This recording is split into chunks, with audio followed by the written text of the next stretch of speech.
All right.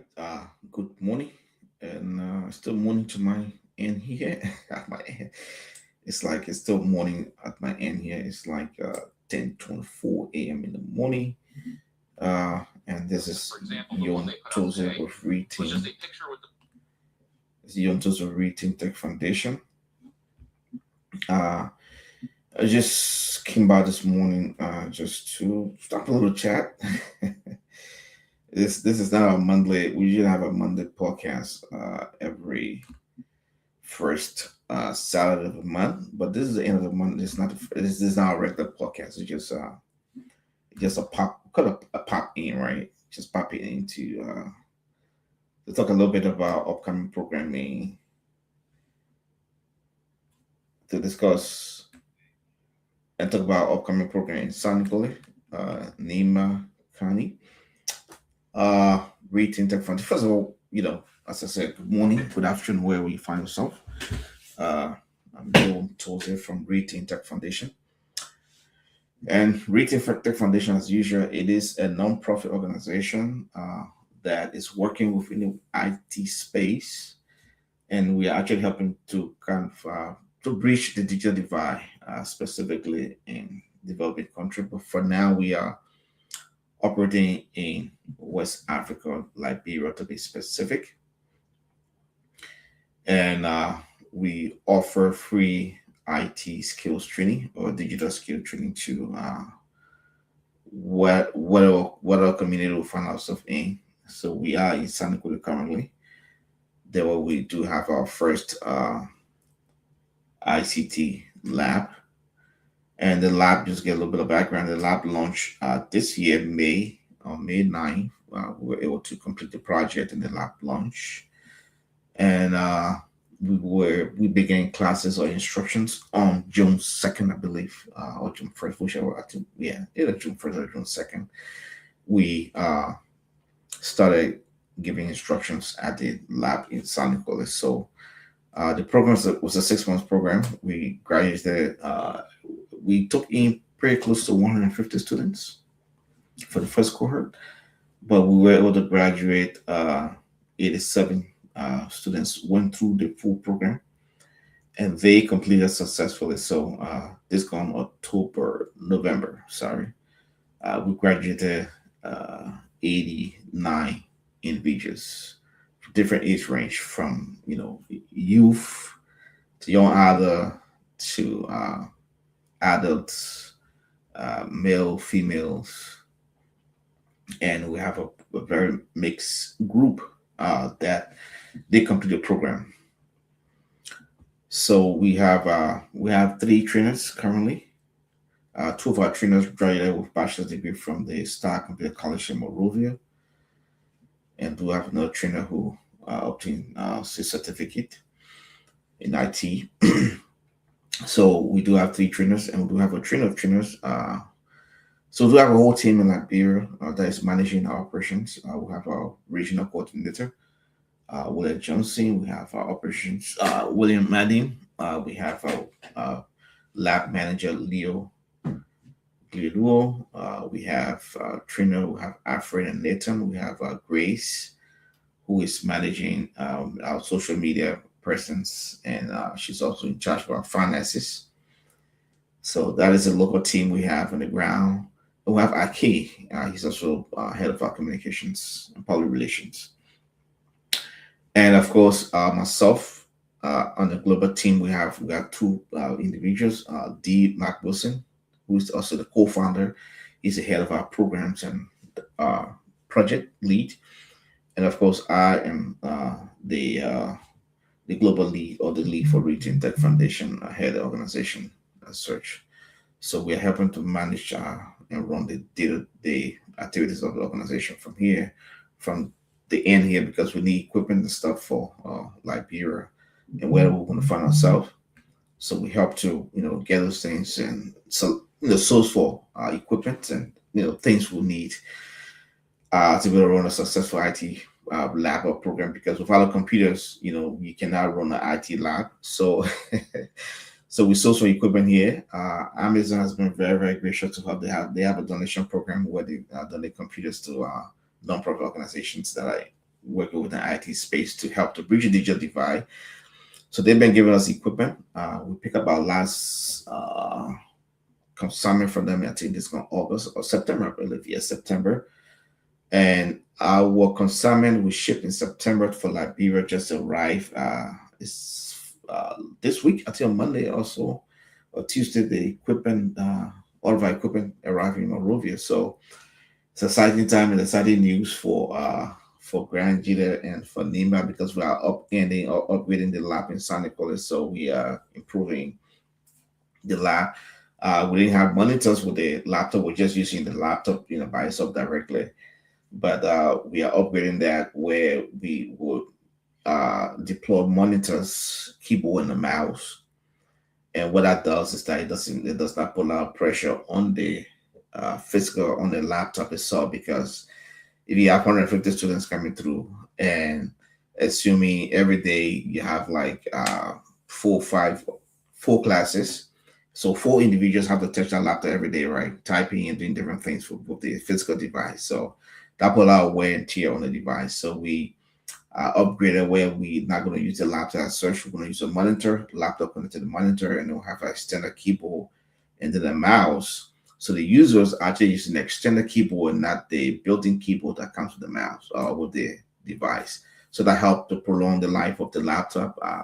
That helps to slow down the wear and tear on the device itself. So we are yet to install that in San Nicolas. So as I said, the equipment arrived this week in Monrovia.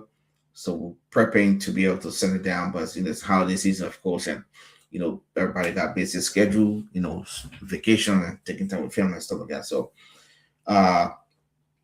we'll be looking to get those equipment and those devices to San Nicolas where we will have them installed at the lab in San Nicolas, to we are excited about that. It's kind of upgrade for the lab. We're excited about that, and we're doing a little bit of upgrade to the lab. We are upgrading our decks.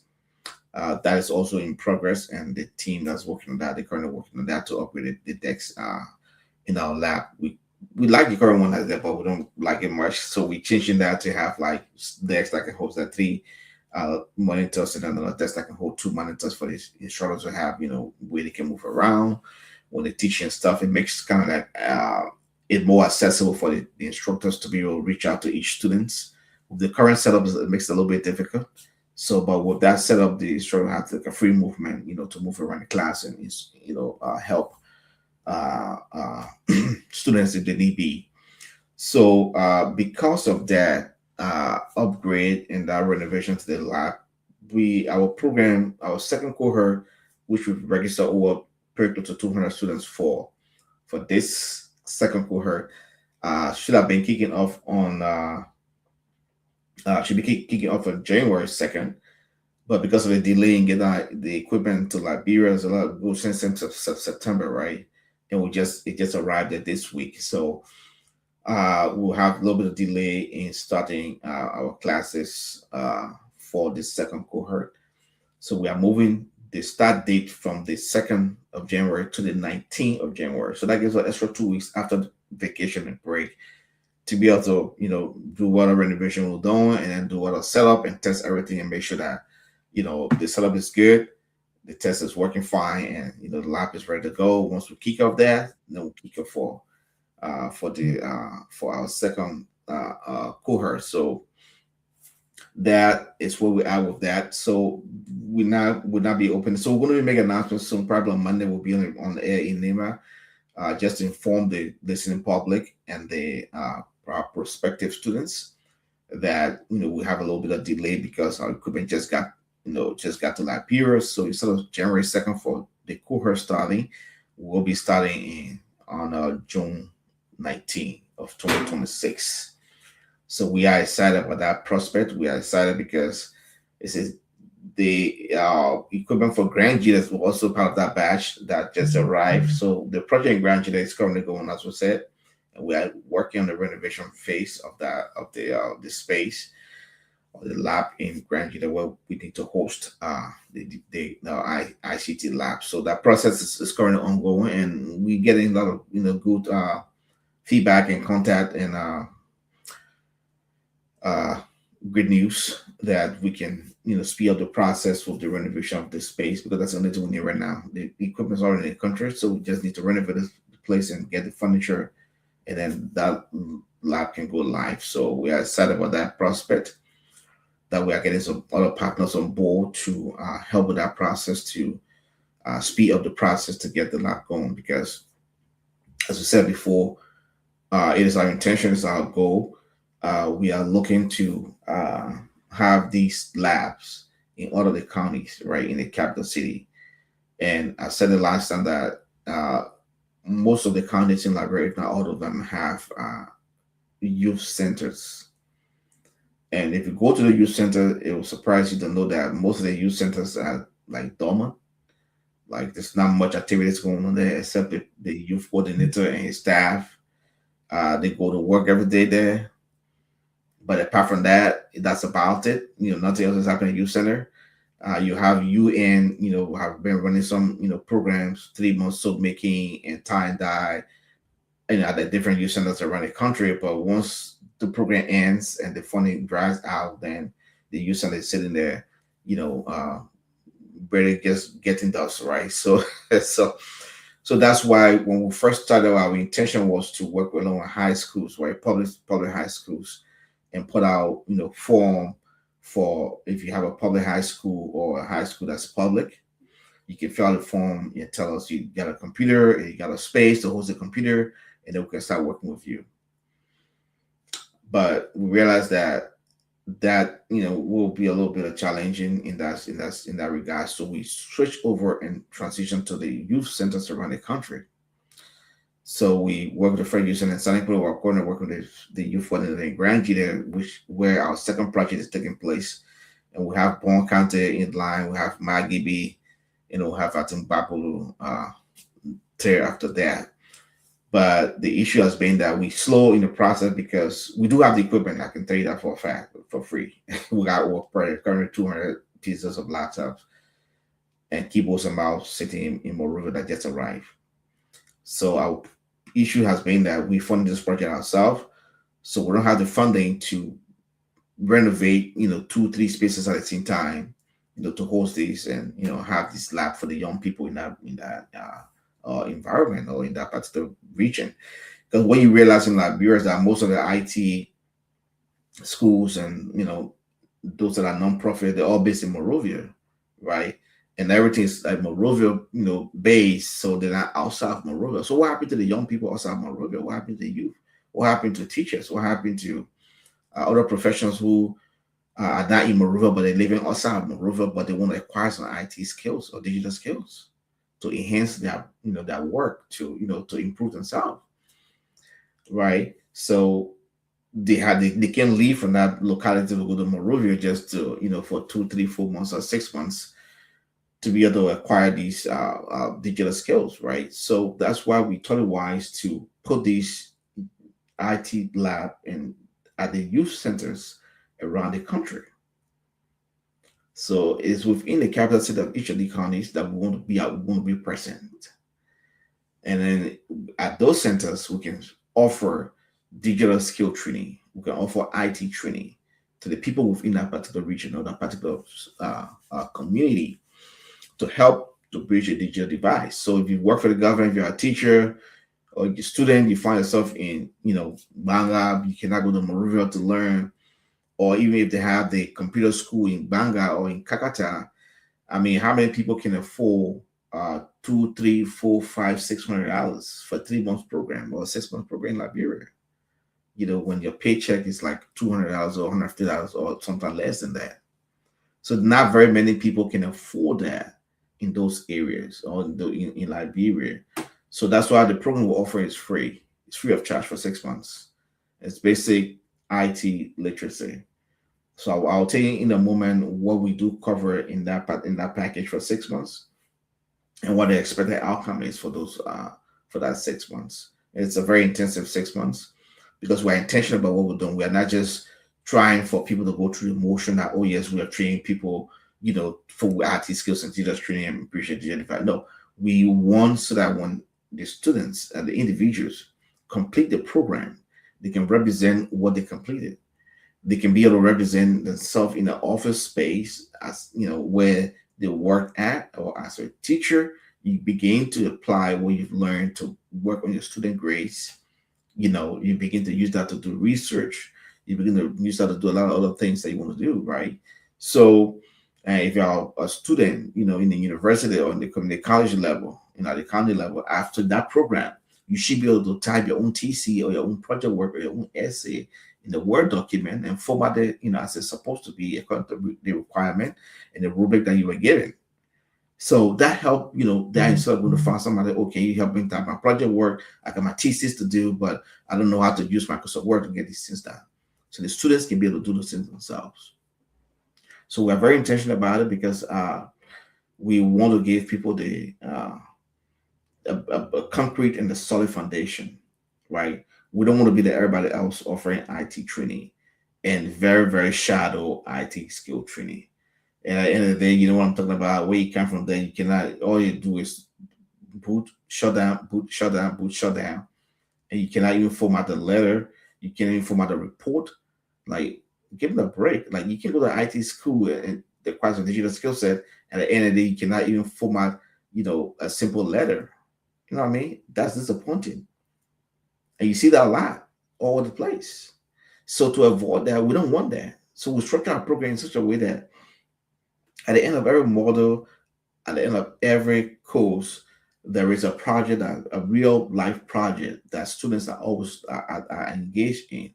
So the lessons are scheduled, are structured in a modular form, right? So there's model one, model two, model three, up to model 10 in each of the different areas that we are training in. So after model one, there's a project at the end of model one. So you're learning and you're practicing, and at the end of model one, the things that you've learned and you acquired, they give you a project that you can do the project on your own. Of course, with the assistance of the teacher, the instructor is there to answer your questions. If you're working your project, you get stuck somewhere, you can ask the instructor, and he can walk you through some certain steps that you cannot, do. But it's meant to give the students or the individuals practical, hands-on experience, right? Because how else are you going to get experience if you can practice? If you don't have real world skills, if you don't have real world practical examples to learn on, how else you going to acquire, to sharpen your skills? So we're very, very intentional about the things we do in the program and how we structure the program, because we want to give the best to the individuals who are going through that program. As I said, we're not trying to just do by the motion where you come in, you finish, and you go, yeah, that's it. You come in, you finish, you go. You can't be finished, you go. You can't be finished, you go. No, that's not what we're looking for. We are looking for tangible, that people can complete and pass through the program, and they are able to defend what they've learned. They are able to apply what they've learned to a real world, situation, to a classroom, to an office, or as a teacher, right? As a nurse, as a police officer. You learn Windows, you did some digital literacy skill, Microsoft Word, Excel, you understand PowerPoint. What do police do? Police write a lot of reports. You can format your report nicely in Microsoft Word. Well, police can keep a database or the inventory of people who are coming in and out. Their the things that clothes they have. Like, okay, what did they bring here? You can do an Excel sheet of all those things. So you keep proper track of that instead of paper that can go missing any time, right? So if you digitize these things and they stay there, you can research them. Somebody can come with it. If you're not around, so you can go to that particular location on the computer and find a report as a police officer, right? So these things are very, very important to us. That's why we are working tirelessly in that area, and that's why we are working to expand the program, around the country, so that others can take advantage of the program, right? So we have two projects. No, one ongoing project right now, which is in Grand Leader. As I said, we are getting some partners on board to help with the renovation process, to furnish the lab with the furniture, the desk we need, and the rest of the stuff we need for the lab. We work with some partners right now who are helping to get that process going much, to expedite that process to make it much faster. So, but for the programs we offer foundations of information technology, because you need to have a appreciation, you need to have an understanding of what information technology is. So the very first program that we do offer, or course, if you want to call it, is the foundations of information technology, and it will cover the computer hardware, computer software, networking, cybersecurity, programming, databases, related to troubleshooting. We cover the broad range of IT, right? And all the things encompass comprised of IT, or what information technology is made out of. The hardware, what is it? The software, what does it do? The different type of software, computer systems, networking, what is that about? Cybersecurity, what is that about? Computer programming, what is that about? Databases, what are those? Uh, IT productivity tools, what are those? And basic troubleshooting techniques, how to be a better digital citizen online, how to better represent yourself online. We see a lot of different things online. People now representing, good citizenship online, bullying other people and causing harm to other people. We want to ingrain that from the very, foundation or the basic level. And then we talk about cloud computing, what it is. Without digging deeper into the science, we're giving the students an appreciation and an understanding of what just a broad brush over what IT is, the different components, the different areas of IT. Because students need to have that understanding, right, of what IT is, the different components, the different section, the different uh, uh, domains within IT, so to speak. So that's the very first course we give to them, foundations of information technology. So you need to have that understanding. You need to have that foundation, and above all, you to have that appreciation for what technology is and all these different things. Is IT just one thing? No, IT is not one thing. IT is so many different things. We just use the broad term information technology. But when you start to dig on it and go underneath the covers, you realize that information technology is very broad. It has different domains and subdomains within each of the domains that you can specialize in different specific areas. Like somebody that's supposed to just specialize in database, suppose just in programming, suppose networking. And then when it comes to networking, you can segment that into different section too as well, right? When it comes to programming, you can segment the program into different things. There are different programs that will write. There are games, productivity software, custom softwares or programs. So those are all different domains. They're all programming, but different domains underneath that you can specialize just in game programming for gamers, right? You can program. You can specialize in general, program languages where you develop programming for different, applications at different places and stuff. So we dig into those things and give and let this individuals or the students know what information technology is and what benefit can it bring towards our society, and what benefit can I reap from information technology? How can it improve my productivity both in my line of work that I do and as an individual? And does it have the capacity or the capability to bring about national growth? Does IT create jobs? Yes, it does. So that's what a topic for another day that we can look into, right? So, and the fact that we live in the digital economy, we live in the digital world in the 21st century, is the digital world. You cannot survive living in the digital world if you don't have an understanding or you don't have some basic skill set or knowledge about information technology. So that's why we start with the foundation of information technology. And then we'll move on to mastering Microsoft Windows 11 file management and system tools.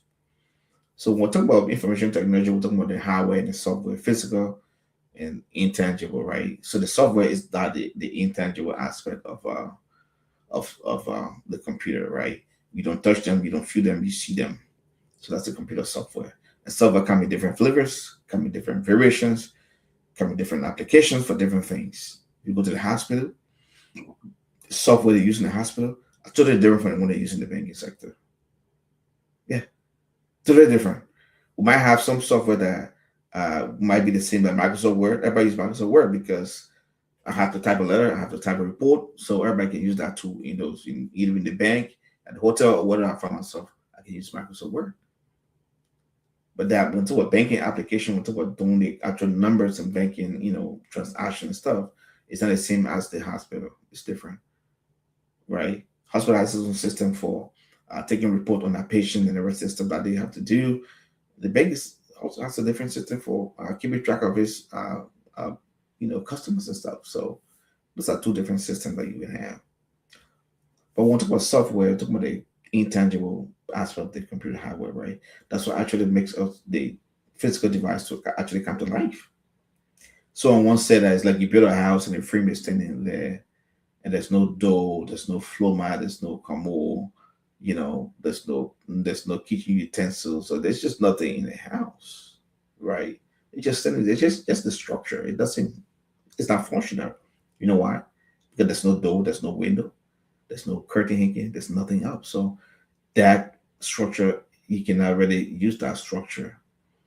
But when you begin to give some kind of structure to that foundation or that house, you put that, right? Where you put a door, now you can stop an intruder from coming to the house. You put a window, you can stop the element from, cold, sun, or heat from entering the house and stuff like that, right? You begin to put your floor, your tile on the floor. You begin to hang the kitchen cabinet, and you begin to hang the kitchen cabinet, you begin to hang the bathroom devices and the rest of the stuff you need, right? So the house is becoming functional because there's a door, the kitchen is set up with cabinet, and you can move around the house and do the stuff, right? So when it comes to computer software, that's what Windows is. It's like an operating system, we'll call it, or OS. The OS powers the computer hardware, brings it to life, right? It brings it to life. There's door, there's windows, the kitchen cabinets are all set in, the bathroom equipment are and everything else I need are all set in. But then the next aspect on top of that, how do I use my kitchen if I don't have utensils? Right? So while I have the kitchen set up, the cabinets and everything's functional, the sink is in place, the bathroom, everything's in place, the windows are on, the doors are on. That's the operating system. It makes the house come to life, right? But can I actually use the house at that point? No, because what? I don't have a mattress. I cannot even cook in the kitchen because I don't have utensils. So when I begin to put the utensils in the house, and you realize that there are different utensils for doing different things. If I want to make pancake, I got to buy a pancake, machine or frying pan to make pancakes. If I want to cook a soup, I have something else. If I want to bake, I have a baking sheet or baking pan. If I want to fry something, and I have something. If I want to, so all those different kitchen utensils and tools you use in the kitchen for making different food is what we call the application softwares. So the application software will actually enable you to use the computer. It makes the computer important, makes the computer valuable, right? So there's the hardware, and then the OS or Microsoft operating system, which Microsoft is one of them. There's Linux, one of the most popular, and then there's iOS, that's from Apple, and they got different versions of them. So those are operating system. That's what they do. So Microsoft Windows is one of the most widely used operating system around the world. Almost, if not almost everywhere you go, you'll find Microsoft Windows or the Microsoft operating system. When they first started, Microsoft, they were using the command line, which just the critical MS-DOS. Microsoft takes operating system. That was the OS they had before, just a black screen with a line blinking on the computer screen, and you have to use all commands to operate and do the rest of the stuff you got to do. But when they introduced Windows, in the 80s, it changed everything. It brought about the graphical user interface we see today, and it makes the computer more made computer more widely available for general public to for general public use. So it is important to understand those things, and that's why we start with that foundation to give students and individuals that understanding and appreciation. So we do Windows, and in our Windows, we have like 10 different models in our program. We have interactive labs, we have quizzes, we have the career map in there, and at the end of Windows uh, 11, we do have a capstone project that brings together all of the different things from the 10 models that the students have learned, and we'll give them a project based upon that. How can I apply this now in the real world? That's what the project is about. And the student go about,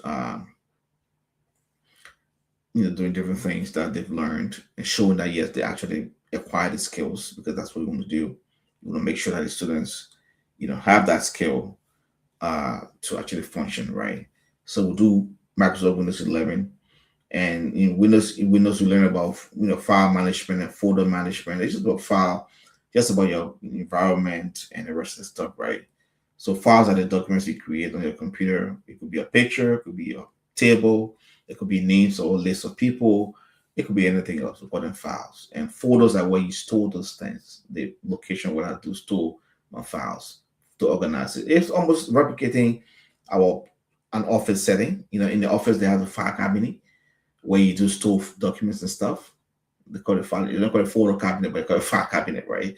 So that's where you store all your, documents and the rest of the stuff. So that's Windows. But if you want to learn more about that, register for our second cohort that starts on January 19th.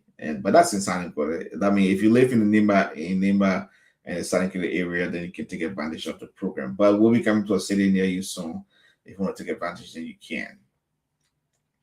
Then we move so with Microsoft Windows, the users learn the desktop navigation, learn to explore files and the different type of files, learn about different type of storage devices and the cloud storage, learn about control panel tools and assistant tools.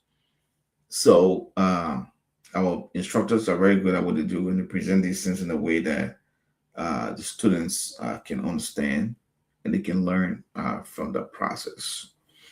Then we move on to, so after Windows, which is goes for I think 6 weeks for each of those programs, 5 or 6 weeks for each of those programs.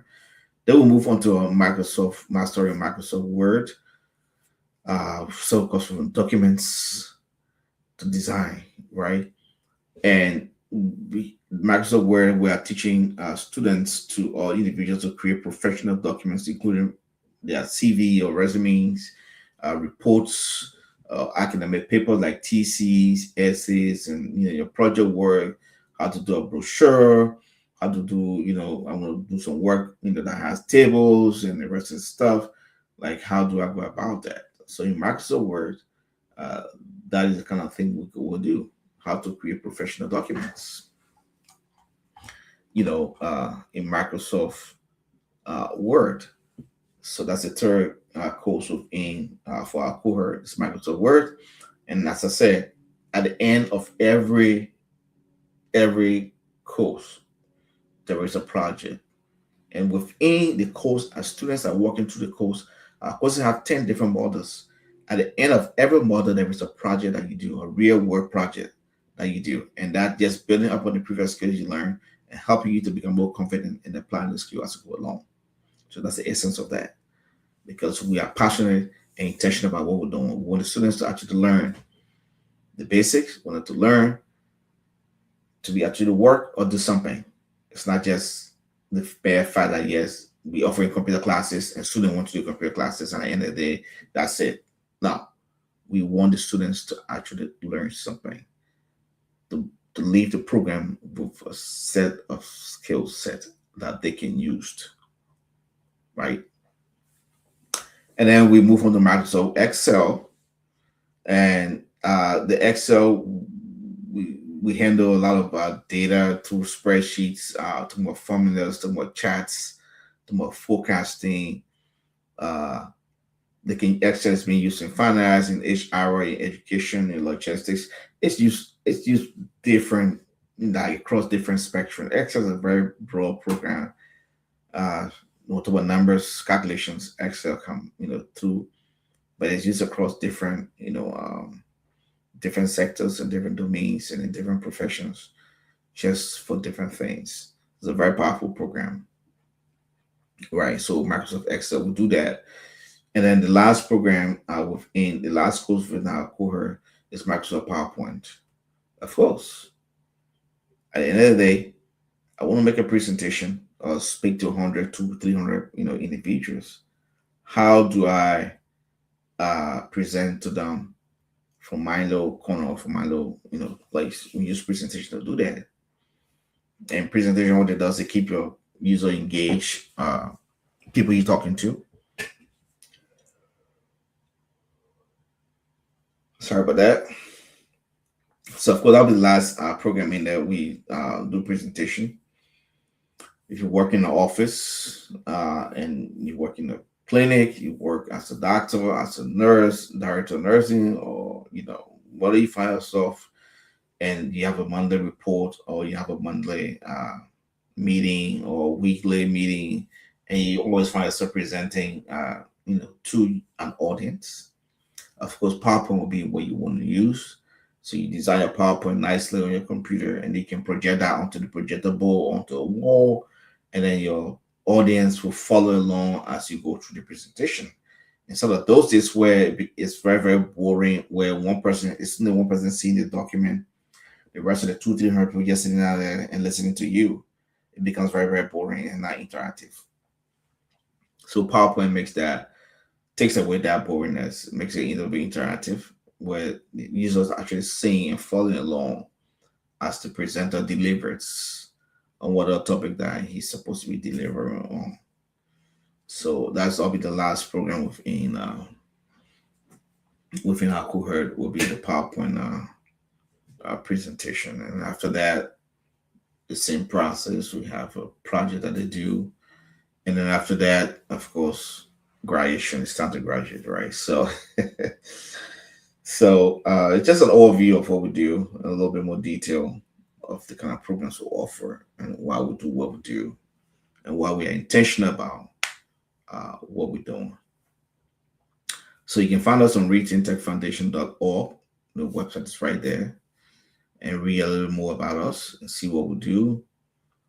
And if you want to be a part, you can just DM us and let us know in what capacity you want to help the organization to push this dream, to push this vision further, to be able to cover more grounds and give a lot of other young people access to digital technology.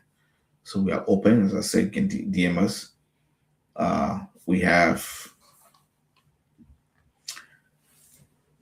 so that's what we do. Some organization, as I said, and those are the programs that we do offer. So do we have the capacity to offer more programs in the future in web designing, digital customer service and support, graphic designing, and web design essentials, right?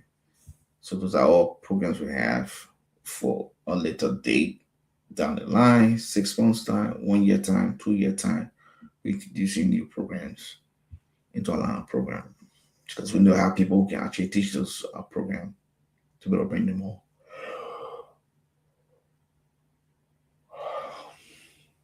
Okay.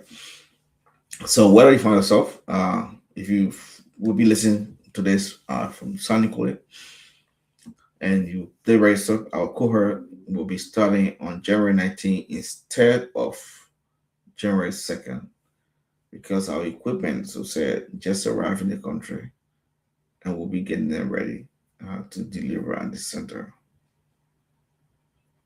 So take care and we'll talk to you later. Be good. It's the weekend. We just want to wish you a Merry Christmas and A happy, blessed new year from the Reading Deck family and myself. Have yourself a very wonderful Christmas. Be safe out there. Don't do anything that will get you into trouble. Don't do anything crazy. When I was in the service, every Friday we had a stand up and it'd be like, don't drive and drink. Don't be your wife. Don't be your dog. Don't be your cat. Don't be your children. Don't do what I would not do as a commander. And that stuck with me for a while. And it still has and it still is. So take care of yourself. Take care of your mental health. Seek help if you need help. Help are available to veterans and civilians. So there's no shame about that. And also, lastly, be kind to people because you just don't know what people are going through at home and at different places. So kindness pays a lot, and it does a lot to an individual. Thank you once again, and for my motivational speaking skill just kick in at the end of the video. At the Written Tech Foundation, right? So be kind to one another. Be peaceful. Do not start a fight. Even if there's a fight, try to make peace and do not fight. Because at the end of the day, your time and resources is wasted trying to, solve that problem than even when it was created. So thank you once again. This is Yon Tozer signing off for Reading Tech Foundation. You can find us on readingtechfoundation.org. Bye bye.